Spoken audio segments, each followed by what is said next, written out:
Hello guys, welcome to my YouTube channel Srishti coaching. आज हम करने जा रहे हैं 11th क्लास का चैप्टर फर्स्ट सेट्स।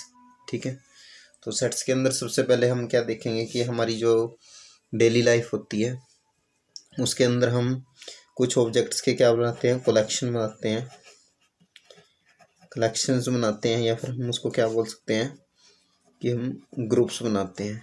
ठीक है, हम कुछ भी ऑब्जेक्ट्स ले लेते हैं, वो सिमिलर भी हो सकते हैं और डिफरेंट भी हो सकते हैं, उनके हम क्या बनाते हैं, कलेक्शंस या ग्रुप्स बनाते हैं। ठीक है, अब उन कुछ कलेक्शंस में से या कुछ ग्रुप्स में से हम किसी कलेक्शन को या ग्रुप को सेट बोलेंगे। ठीक है, अगर उसके अंदर के जो एलिमेंट्स हैं अगर वो वेल डिफाइंड है।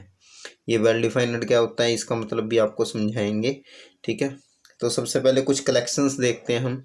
ठीक है, जैसे कि हमारे पास होता है कि हमने एक कलेक्शन बनाया जिसके अंदर क्या लिखा, हमने लिखा कि हमें कलेक्शन बनाना है या ग्रुप बनाना है ओड नेचुरल नंबर्स का।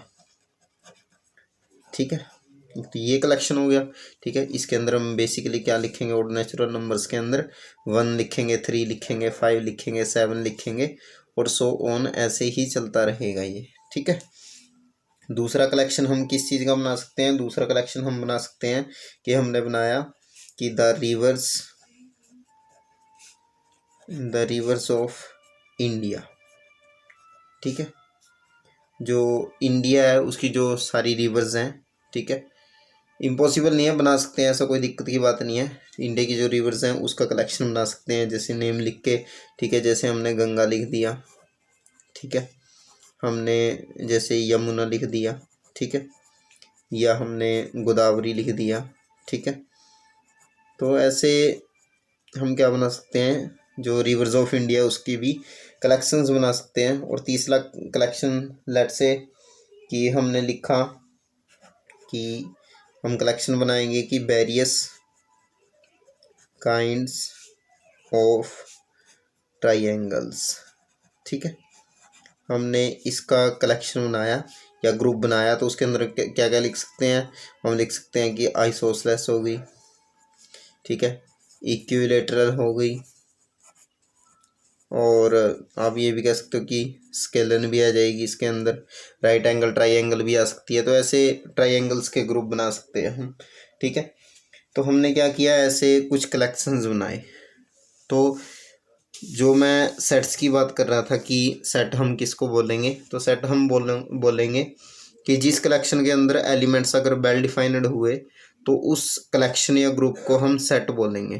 ठीक है, जैसे कि वेल डिफाइंड कैसे होता है, अब थोड़ा सा इन कलेक्शन से हटके एक कलेक्शन में ऐसा लेता हूँ कि आपने क्या पूछा, आपने किसी अपने दोस्त से पूछा। ठीक है, कि अपने किसी फाइव फेवरेट एक्टर्स बोला कि अपने किसी 5 फेवरेट एक्टर्स का नाम लिखो। ठीक है, तो वो क्या करेगा, वो अपने हिसाब से कुछ भी लिखेगा। ठीक है, अब मैं आपको वेल डिफाइंड का मतलब समझाता हूँ कि वेल डिफाइंड क्या होता है।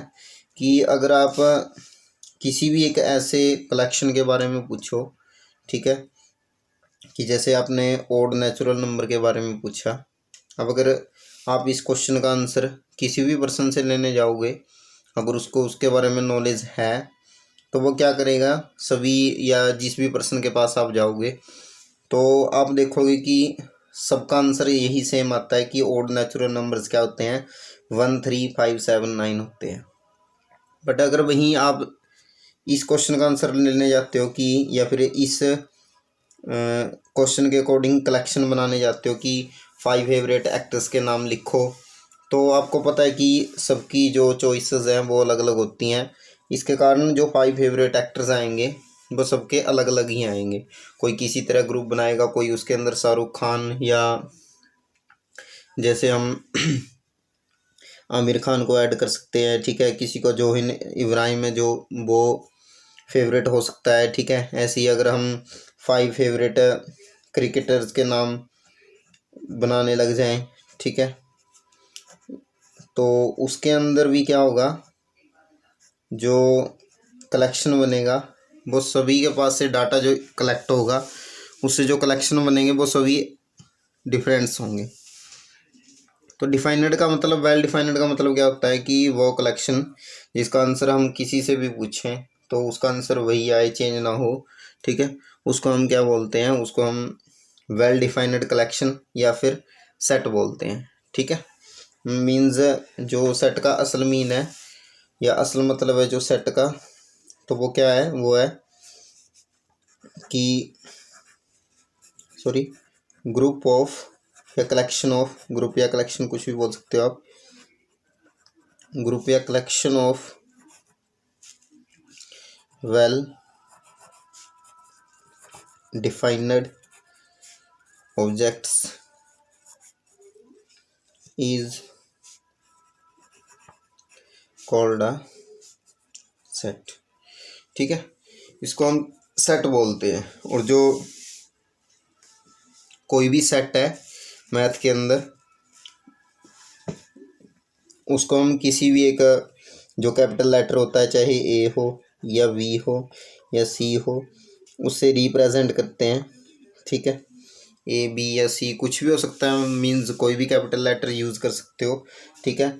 और जो सेट के अंदर एलिमेंट्स आएंगे, ठीक है, वो कुछ भी हो सकते हैं। जैसे हमें इस ओड नेचुरल नंबर्स का एक सेट लिखना है, या फिर इसको हम नाम देते हैं कि हम इसको ए नाम देंगे, ठीक है।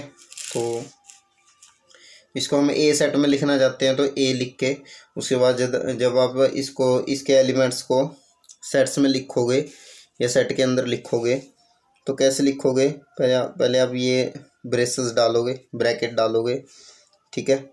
इसके अंदर इसके एलिमेंट आ जाएंगे 1 3 5 7 9, आगे जो भी आएंगे, ठीक है। और जो ब्रेसेस हैं वो क्लोज हो जाएंगी, ठीक है। और ये ध्यान रखना है कि जो सेट की ब्रेसेस होती हैं ये करली ब्रेसेस ही आएंगी, जो ये वाली ब्रेसेस होती हैं ये नहीं यूज़ होती हैं इसके अंदर, या फिर ये वाली ब्रेसेस हैं जो वो नहीं यूज़ होती, सिर्फ और सिर्फ जो ये करली ब्रेसेस हैं सेट लिखते हुए यही यूज़ होती हैं, ठीक है। तो ये था कुछ सेट के बारे में, आपको बता दिया कि सेट क्या होता है, ठीक है, इसको कैसे लिखा जाता है। तो ग्रुप या collection of well defined objects को हम क्या बोलते हैं, सेट बोलते हैं। क्लियर है। अब ऐसे ही हम बी के अंदर भी लिख सकते हैं, सी के अंदर भी लिख सकते हैं, कोई ना कोई सेट बना के, ठीक है, उसके एलिमेंट्स उसके अंदर डाल सकते हैं। जैसे ये इसके एलिमेंट्स हैं, ठीक है, और इसको ब्रेसेस में ही डालेंगे, ये ध्यान रखना है हमें, ठीक है, बार बार बोल रहा हूँ आपको। तो मैथ में यूज़ होने वाले कुछ सेट्स के बारे में बात करते हैं, ठीक है। जैसे जो कैपिटल एन है, ठीक है, वो किस सेट को रिप्रेजेंट करता है, वो रिप्रेजेंट करता है कि the set of all natural numbers, ठीक है, मैथ में जितने भी नेचुरल नंबर्स हैं उनको रिप्रेजेंट करने के लिए या उसके सेट को रिप्रेजेंट करने के लिए हम कैपिटल एन का यूज़ कर सकते हैं, ठीक है, आगे काम आने वाला है ये, ठीक है। तो ध्यान से देखो इसको, जो कैपिटल जेड है, ठीक है, वो यूज़ होता है जब हमें सेट लिखना हो किसका, the set of all integers, ठीक है, जिसके अंदर नेगेटिव पॉजिटिव और जीरो आते हैं, नेगेटिव नंबर्स और पॉजिटिव नंबर्स और जीरो आते हैं, उसको हम इंटीजर बोलते हैं। इंटीजर के सेट को लिखने के लिए हमें जेड का यूज़ करना होता है, कैपिटल जेड का, ठीक है। उसके बाद आता है क्यू, ठीक है, क्यू हम किसके लिए यूज़ करते हैं, हम यूज़ करते हैं कि जब हमें सेट लिखना हो, the set of all rational numbers, जिनको हम पी बाई क्यू की फॉर्म में लिख सकते हैं, ठीक है, उसके लिए मतलब रेशनल नंबर्स हैं जितने भी, उसके लिए हम क्यू यूज़ करते हैं, ठीक है। और उसके बाद हमारे पास है आर, ठीक है, आर हम यूज़ करते हैं कि हमें जब लिखना हो the set of all real numbers, ठीक है। उसके बाद आता है हमारे पास आई, आई में आएगा the set of all irrational numbers, ठीक है बच्चों, तो ये आता है, ये कुछ सेट है जो मैथ में पार्टिकुलरली यूज़ होते हैं, ठीक है, जिनका आगे हम यूज़ करेंगे। ठीक है, तो ये कुछ सेट थे जो मैंने आपको बताए हैं, इनको ध्यान में रखना अगर आगे चैप्टर अच्छे से करना आपको। आगे करते हैं सेट्स के बारे में और थोड़ा सा। मान लीजिए कोई ए सेट है हमारे पास, ठीक है, और उसके अंदर एलिमेंट है कोई भी 2 3, वैसे नॉर्मली ले रहा हूँ मैं 4 5 7, ए बी सी क्यू, कुछ भी हो सकते हैं। ठीक है, ए हमारा सेट है, और क्योंकि इस सेट को करली ब्रेसेस के साथ लिखना होता है, तो करली ब्रेसेस के अंदर जो ये हैं ये इसके एलिमेंट्स हैं, ए 2 3 4 5 7 ए बी सी क्यू। ठीक है, तो जो इसके एलिमेंट्स हैं, ठीक है, उसको अगर हमें सिम्बॉलिकली लिखना हो, ठीक है, जैसे हम लिखते हैं कि एक्स है जो हमारा वो इज इक्वल टू है 5 के, ये हमने इसको सिम्बॉलिकली लिख दिया। या फिर हमें ऐसे लिखना है कि एक्स है जो वो बड़ा है, बड़ा मतलब लार्जर है, ठीक है, किससे 6 से। ठीक है, तो इसको सिम्बॉलिकली लिख दिया हमने। ठीक है, अब अगर हमें ये बताना हो कि 2 ए का ही, ये सेट का ही एक एलिमेंट है, या 3 जो है वो भी ए सेट का ही एक एलिमेंट है, तो इसको हम कैसे डिनोट करेंगे, कैसे लिखेंगे, उसका तरीका बताता हूँ आपको, मेथड बताता हूँ मैं। कि हम लिखेंगे कि 2, इधर लिखेंगे हम 2, ठीक है, और इधर आएगा ए, और इसके बीच में सिंबल आएगा ऐसे वाला, जो ये सिंबल है ये वाला, ठीक है, इसको कहते हैं बिलोंग्स टू। ठीक है, जैसे इधर बोलेंगे हम कि x इज लार्जर देन 6, वैसे इधर बोलेंगे हम कि 2 बिलोंग्स टू a। इसका मतलब है कि 2 है जो a का एक एलिमेंट है। ठीक है, और अगर e के बीच में अगर हम कट लगा दें ऐसे, ठीक है, e डाल के बीच में कट लगा दें अगर, तो उसका मतलब हो जाएगा does not belongs to, does not belongs to नहीं, sorry, belong to, does not belong to, कि कोई भी एलिमेंट है किसी भी पर्टिकुलरली सेट के साथ बिलोंग करता है या नहीं करता है, तो उसको दिखाने के लिए सिम्बॉलिकली हमें ये सिंबल यूज़ करने पड़ते हैं। ठीक है, ये साइंस यूज़ करने पड़ते हैं। ठीक है, जैसे इस ए सेट के अंदर 8 नहीं है, तो हम इसके कैसे लिखेंगे, अगर हमसे पूछे कि 8 और ए के बीच में कौन सा सिंबल आएगा, तो हम ये वाला सिंबल डालेंगे, because 8 is not the element of A. Okay, जैसे हमें ए का लिखना है तो ए बिलोंग्स टू ए। ठीक है, हमें क्यू का लिखना है तो क्यू बिलोंग्स टू ए। वैसे ही अगर हमें लिखना है कि डी बिलोंग्स टू, तो नहीं आएगा, क्यों, क्योंकि इसके अंदर डी नहीं है, तो D does not belongs to A. ठीक है, इतना क्लियर हो गया आपको कि कैसे हम एलिमेंट्स और जो सेट के बीच में रिलेशन होता है बिलोंग्स टू का और डज नॉट बिलोंग्स टू का, उसको कैसे लिखते हैं।